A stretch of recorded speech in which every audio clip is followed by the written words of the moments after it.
everybody. Let us discuss aims of guidance programs at the elementary school stage. Guidance programs at the elementary school stage should have the following aims. Number one, providing assistance in developing self-understanding with respect to strengths and weakness in areas such as skills, abilities, interests, etc. Second point, creating favorable conditions and opportunities for effective learning and for the acquisition of the basic skills such as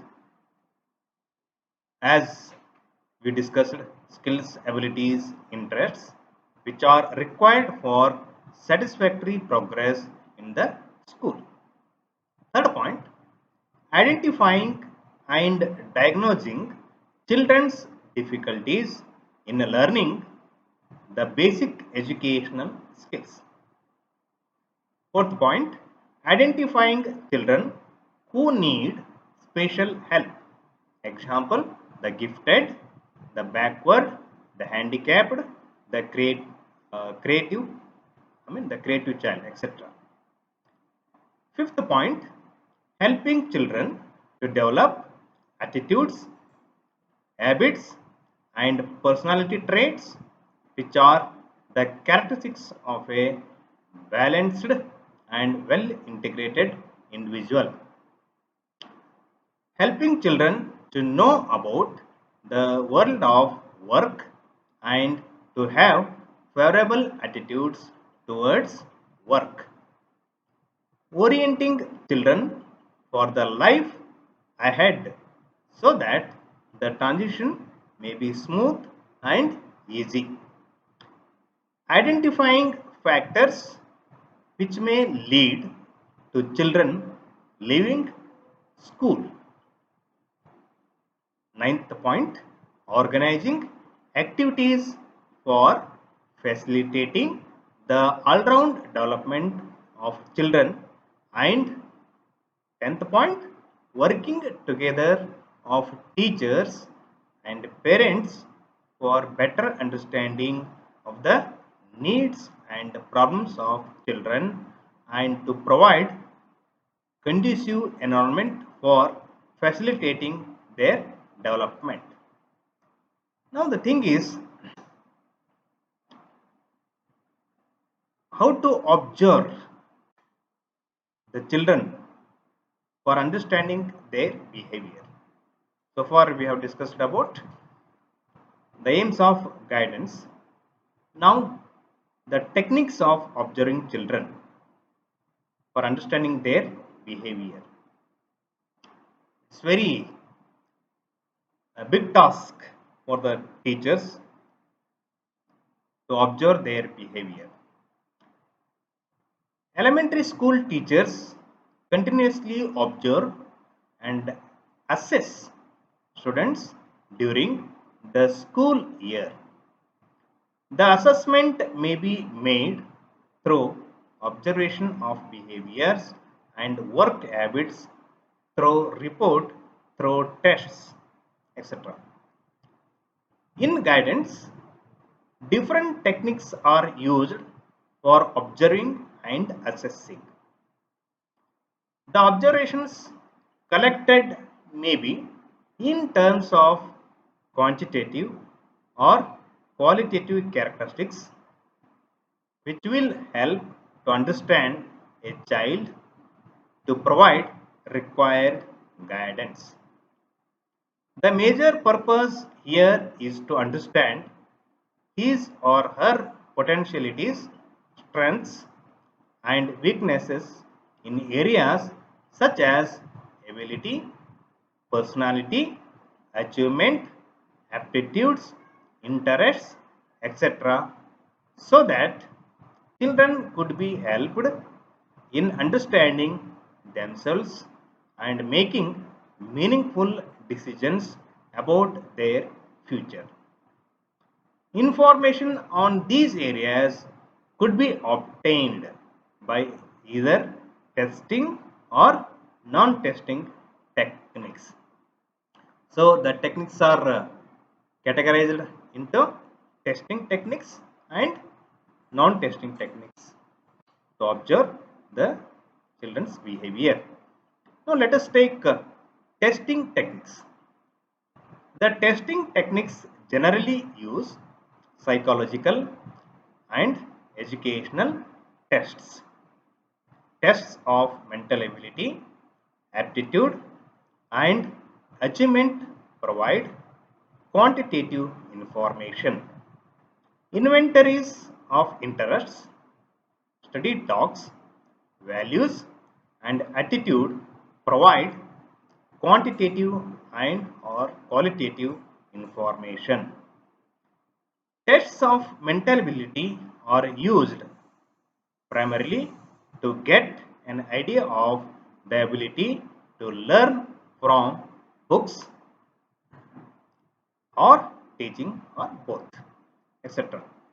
An achievement test assesses children's achievement in broad subject matter areas such as mathematics, language, environmental science, etc. Readiness tests are used to predict how well a child may be expected to profit from future instruction or teaching. Diagnostic tests enable teachers to identify possible causes for low achievements in reading, arithmetic, and language. Aptitude tests assess knowledge, skill, and other characteristics which predict learning success or vocational competence. They are used to predict achievement or to estimate the extent to which a person will profit from training. These are special tests of mechanical, musical, artistic, or clerical aptitude and multi-factor aptitude test batteries.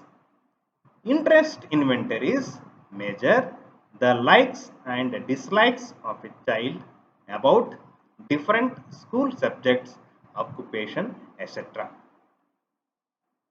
Personality inventories assess the emotional adjustment, social relationship, and motivational aspects of the child. The above mentioned assessment techniques provide, the what we discussed, the techniques provide estimation of children's potentialities. Now, non-testing techniques.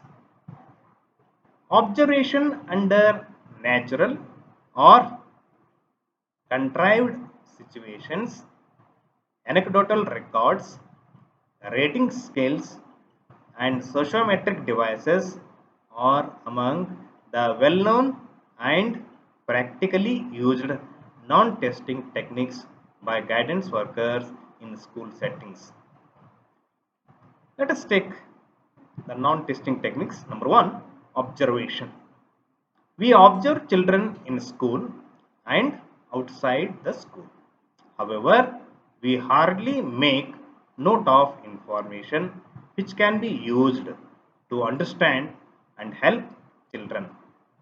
Observation is a systematic technique of assessing behavior of an individual as well as group of individual. In school, a teacher should observe the children who show a special talent, ability, or interest, who show a radical negative change in behavior, who have been upset about illness or death in the family, who do not participate in activities with their peer group, who are freshers and joined school in the middle of the academic year, who have been ill for a period of time, who show persistent pattern of misbehavior. After identifying such children, teachers should study them in detail and try to help them. Observations may be subjective and biased, but can be more objective by rigorously practicing to observe accurately and then comparing notes, by deciding in advance what has to be observed, by observing one child at a time, by observing significant events and recording observations as soon as the observation is over, and spreading observations over a period of time. These are very important points. At home, parents should observe and note down those events which irritate them or their children or make them feel unhappy. They should also observe and note down those events which make their children happy, especially play related activities and books they read, the books they read or TV programs they often watch. They should analyze these events to examine as to why such events cause irritation or happiness and whether all children react to similar events in the same manner. Second one, anecdotal record. It is a record of some significant aspect of conduct, a period of an episode in the life of a child.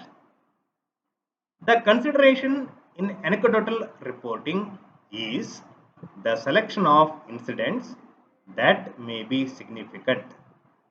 These may be incidents that are typical of child's behavior and relevant for the teachers or parents for understanding of the child.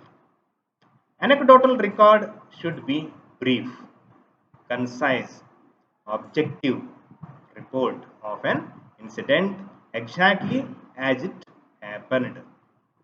Anecdotal record, anecdotal record should include both positive and negative actions.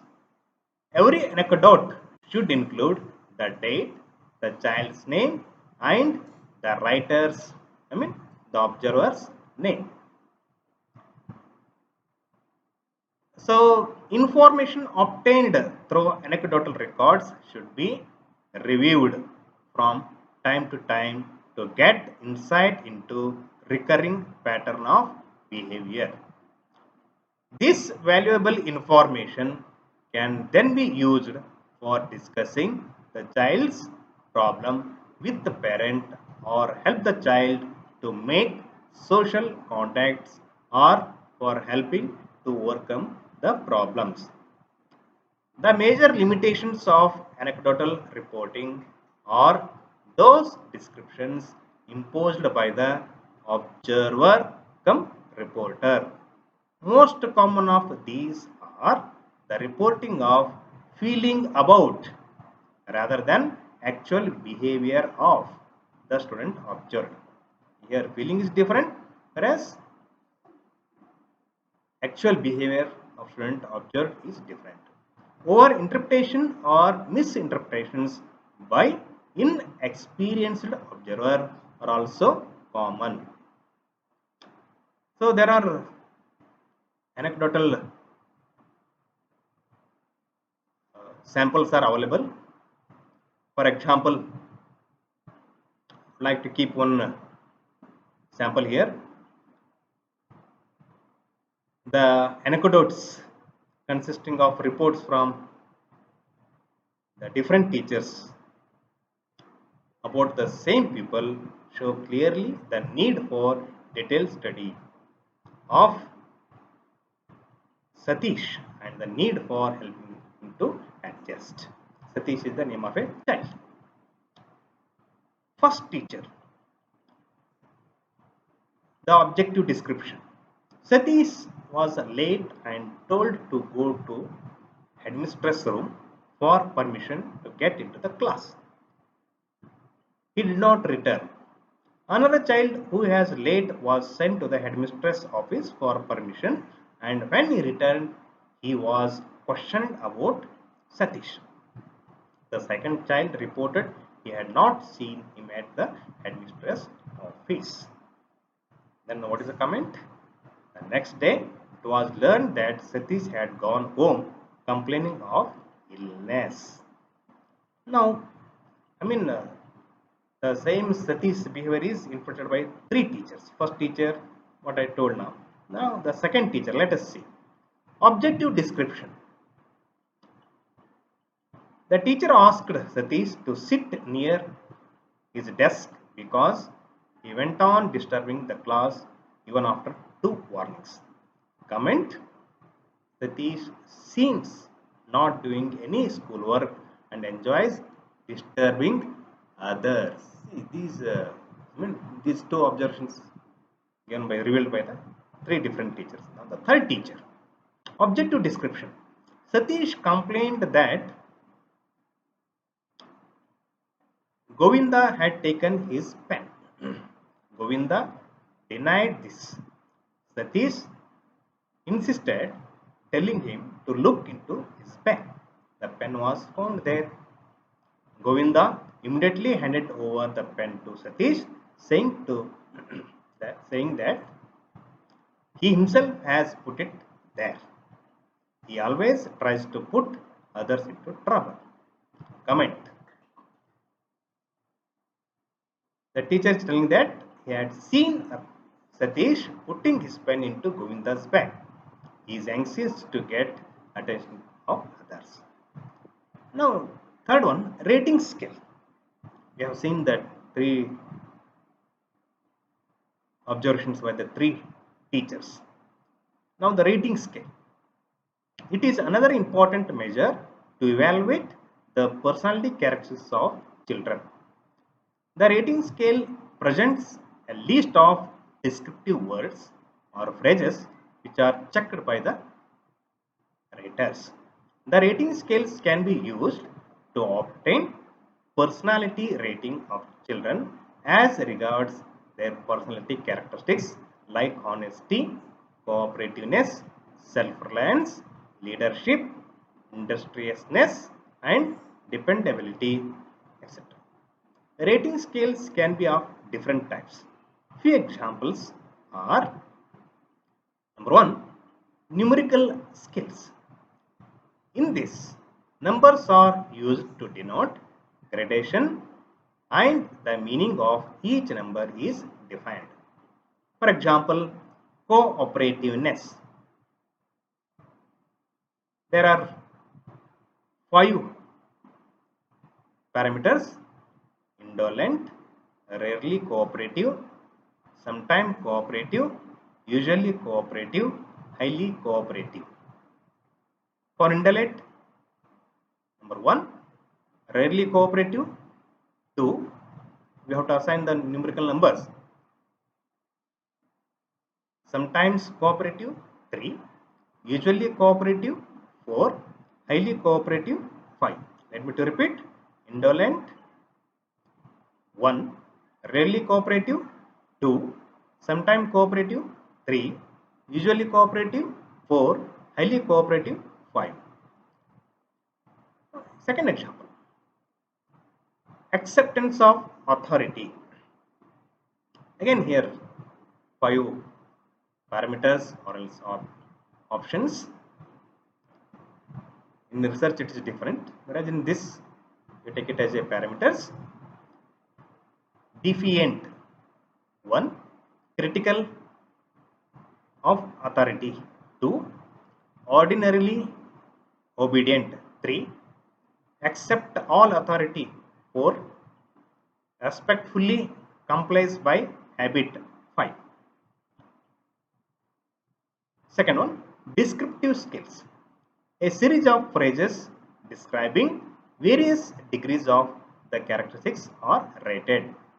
The phrases are generally arranged in order. For example, industriousness of a child. Here, number one, indolent makes little effort. Number two, frequently does not complete the work. Number three, gets the required work done. Fourth one, steady worker and occasionally does more work. Fifth one, eager usually does more work than required. Third one, paired comparison. The writer compares each child with other child on a particular trait and says in terms of equal, better or worse. Example, Rita is more honest than Janaki. However, this method becomes difficult if number of children to be compared are more. Fourth one, graphic rating scale. I mean, these are the types in the rating scale. Fourth one, graphic rating scale. The degrees are indicated on a continuum with descriptive phrases. For example, let us take leadership. Actively avoids leadership, prefers not to lead, accept leadership if forced, occasionally prefers to lead, actively seeks out for leaders role. I mean, five parameters. I repeat, actively avoids leadership, prefers not to lead, accept accept leadership if forced, occasionally prefers to lead, actively seeks out for leaders role. Teachers can make a list of traits and prepare rating scales in any of the formats given above. It provides valuable information. Now, sociometry,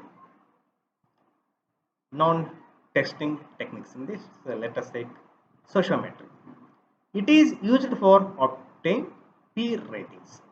It is a technique which measures the interpersonal preferences among members of a group.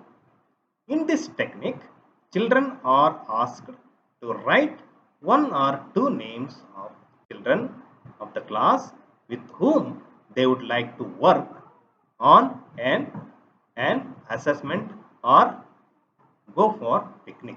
So, it in the class or etc. The response to each question analyzed to identify star, populars, isolate, neglectee, click. Let us see what do you mean by star. The individual who receives the highest number of choices. Populars, member of the group who receive more number of choices. Isolate, a member of the group who has not received even a single choice. Neglectee, the individual who receives relatively fewer choices. Click, a situation in which a number of individuals choose each other but give relatively few choices to individuals outside their group. For each one of the questions, a teacher can identify a star, popular, isolate, neglectee, or etc. So we'll get a number of examples. You can refer, or else you only ask your students or friends to put the person to whom they write. Or else, if I give an example, a teacher may ask children of class 5th to write two names of children of their class with whom they would prefer to go for picnic. The responses can be tabulated for identifying star, popular, isolate, and neglectee. So each of the children in the classroom will prefer two names. So the children who cannot write information about choices can be had through whisper test. In this, each child comes to the teacher and whispers the names of the person with whom he or she should like to work on an assignment or would like to go for picnic or to sit in the class. The information should be recorded so that it can be used for identifying a star, popular, isolate, etc. What we explained, what we discussed earlier. Now, come to the guess who technique. Another approach for obtaining sociometric data is through guess who technique. In this approach, various kinds of desirable and undesirable behaviors are briefly described, and each child is asked to name a child in his or her group who represents a particular kind of behavior. So this is also a very important task. A teacher is expected to provide more attention on isolates in identifying regions for their status and also providing assistance in improving their status. The sociogram does not explain the motives of underlying choices made, nor does it reveal the values that affect the children interacting. It is simply a starting point for further investigations. Now, next, another one non-testing technique, autobiography. Autobiography is the memory of one's life written by oneself. It's a device employed to gain information about a person by having him or her to write his or her life story. It usually includes a detailed account of past experiences and emotional reactions. The teacher who plans to use the autobiography as a guidance tool should make careful preparation for its administration. The children should be assured that the contents are confidential and will not be disclosed to anybody. So, dealing with elementary school children, it will be better to give points on which they may write about themselves. Few items, few points are given, I mean, will be discussed as suggestive queries which can be included for eliciting and understanding their good and bad experience, their difficulties, their frustrations, their likes and dislikes, their ambitions and abilities. Let us see. Most important things that have happened to me since I have been in school. I mean, these points we have to give to the children. Most important things that have happened to me since I have been in school. Things I like to do best. Things that make me happy. Things that make me unhappy. Things that I am afraid of. Things that I like at home. My happiest experiences. My saddest experiences. The points which I have given is not an exhaustive one, and many more times. I mean, these are not exhaustive, and many more items can be added depending on the age and class in which children are studying.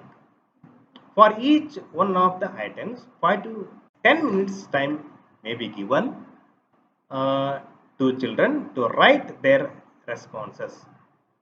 2 to 3 items may be given at a time. So you can give 2 to more items at a time. The autobiographical method may also serve as a bias, may also serve as a basis, and sometimes it may be biased. So it also serve as a basis for rapport in interviews concerning mental conflict and adjustment difficulties. So I use the term bias because sometimes the bias may arouse. The autobiography is not always trustworthy as a statement of fact, although it may contain excellent material for psychological analysis. The teacher will find that autobiographic sketches can be real source of information about child's problems, attitudes, interests, etc. The other non-testing techniques include interview and case study. The information collected through testing and non-testing techniques has to be recorded in such a way that one can make use whenever required. In a school situation, usually a cumulative record card is used for recording progressive information about individual students. Let us see the cumulative record. Cumulative record is the accumulation of significant and comprehensive information about an individual child over a period of years. Cumulative record offers additional data about the child. For the teachers, it is a guidance tool. In general, the scope of cumulative record includes such data as family background, physical health, history, social and civic competence, academic records, personality characteristics, etc. The teacher has a responsibility not only to use the data available to him or her in a record but also to add information to the record in an organized and comprehensive fashion for the benefit of future users.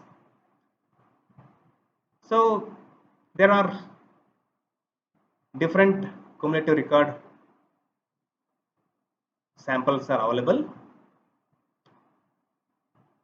A teacher has a responsibility not only to use the data available to him or her in a record but also to add information to the record in an organized and comprehensive fashion for the benefit of future users. So this I had told earlier, but it is also very important. Please keep in mind. A teacher can modify the proforma to suit the local conditions, the local school conditions. When parents can use this format with the modification for keeping record of child's progress. So let us see. State whether the following statements are true or false by encircling appropriate letter. These are the questions you have to give to the children to answer in a cumulative record session. Test of mental ability and aptitude provide qualitative information about the child. Let the child to state true or false in this regard. Inventory of interests and study skills provide both quantitative and qualitative information about the child. And child is asked to state whether it is a true or false in his connection. Psychological tests should be administered by qualified persons only. True or false? Recorded observation is known as autobiography. True or false? And information obtained through anecdotal record card should not be communicated to other teachers. True or false? Information about mutual preferences among children can be obtained by some sociometric devices. True or false? Let the teachers to answer these questions. So like this, a teacher can collect the information and keep it as a cumulative record. I hope you have got the information. Enjoy the session, enjoy the day, and do well in your examinations and read well. Thank you.